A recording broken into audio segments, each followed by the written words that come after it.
বন্ধু বান্ধৱীসকল বলক আজি বনাওঁ ঔটেঙা আচাৰ। প্ৰথমতে কোমলীয়া ঔটেঙাখিনি ধুনীয়াকৈ এনেকৈ টুকুৰা টুকুৰি কাটি পেলাই সিজাই লৈছোঁ। কোমলীয়া ঔটেঙাহে বনাব লাগে, মানে বুঢ়া ঔটেঙা যদি বনায় তেতিয়াহ'লে খাবলৈ আচাৰটো একেবাৰে বেয়া লাগে। কোমলীয়া ঔটেঙা বনাব লাগে। মই কোমলীয়া ঔটেঙাখিনি এনেকৈ কাটি পেলাই প্ৰথমতে অলপ সিজাই লৈছোঁ, অকণমান সিজাইছোঁ, বেছি নহয়। তাৰপিছত এনেকৈ খৰাহিটোতে লৈ লৈছোঁ, অলপ ৰ'দত দি ল'ম, মানে একেবাৰে কণকণীয়াকৈ নুশুকাওঁ, অকণমান পানীটো ইয়াৰ যাবৰ কাৰণে অকণমান ৰ'দত দি দিম আৰু মানে।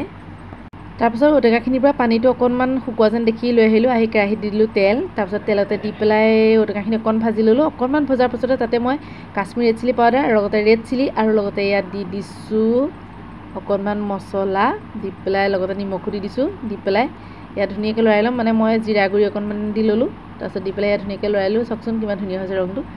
ইয়াত অকণমান সময় লৰাই ধুনীয়াকৈ ভাজি ল'লোঁ। ইয়াৰ কেঁচা গোন্ধটো যোৱাৰ পাছতে আৰু এতিয়া ইয়াতে মই আন্দাজমতে গুড় কাটি থৈছিলোঁ, গুড়খিনি ইয়াতে দি পেলাই আকৌ ধুনীয়াকৈ ভাজিম।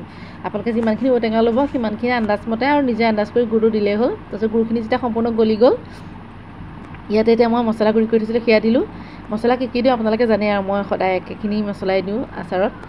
তাৰপিছতে হৈ গ'ল ধুনীয়াকৈ, মানে মছলাখিনি মিলাই ভাজি ল'লোঁ। ইয়াৰ লাষ্টত দি দিছোঁ অকণমান চাট মছলা আৰু লগতে এতিয়া দি দিম অকণমান ক'লা নিমখ। এইটো এনেকৈ দিলে আচলতে খাই বেছি ভাল লাগে। লগতে মই ভিনেগাৰ অকণ দিছিলোঁ, সেইটো দেখাবলৈ পাহৰি থাকিলোঁ দেই। সেয়া ক'লা নিমখ দিছোঁ। তাৰপিছত ইয়াত ধুনীয়াকৈ মিলাই মেলি থৈ দিলোঁ আৰু তাৰপিছত যেতিয়া ঠাণ্ডা হৈ গ'ল তেতিয়া বটলটো ধুনীয়াকৈ ধুই পানী নোহোৱাকৈ শুকুৱাই ল'লোঁ। তাৰপিছত তাতেই মই আচাৰখিনি ভৰাই দিলোঁ। এই আচাৰখন খাই সঁচাকৈ বহুত বেছি টেষ্টি লাগে। মোৰ পিছে বটলটো ডাঙৰ, আচাৰকণ তাকৰ।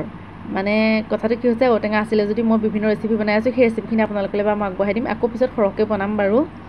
এতিয়া মানে কি হয়, দেখিলে ৰৈ থাকিব ন স্বভাৱটোৰ কাৰণে প্ৰথমতে টপককৈ অকণমান বনাই লৈছোঁ আৰু ইয়াক খাই শেষ কৰি লওঁ, তাৰপিছত পিছত বনাম। বাকী আজিৰ ভিডিঅ'টো ইমানেই আছিল। কেনেকুৱা লাগিলে জনাব, লগতে এনেকৈ বনাই খাই চাবচোন কেনেকুৱা লাগে। আৰু যদি এনেকৈ বনাই খাইছে কমেণ্ট এটা কৰিবলৈ নাপাহৰিব দেই। আজিলৈ বাই।